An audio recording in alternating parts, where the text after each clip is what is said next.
ওম অখণ্ড সংহিতা বা অখণ্ড মণ্ডলেশ্বর শ্রী শ্রীমৎ স্বামী স্বরূপানন্দ পরমহংসদেবের উপদেশ বাণী দশম খণ্ড হইতে পাঠ, পৃষ্ঠা সংখ্যা ৭৬।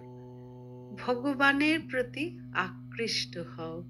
প্রশ্ন: আপনাকে মনে মনে স্মরণ করলে আপনি তা টের পান? আপনি কি সে ডাকে সাড়া দেন? শ্রী শ্রী বাবামণি: টেরও পাই, সাড়াও দিই। আমি টের পাই ব্যাকুল অন্তরে স্মরণ করলে। ভগবান টের পান ব্যাকুল অব্যাকুল যেভাবে ইচ্ছা স্মরণ করলে।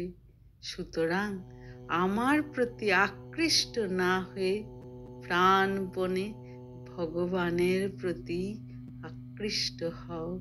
হরি ওম।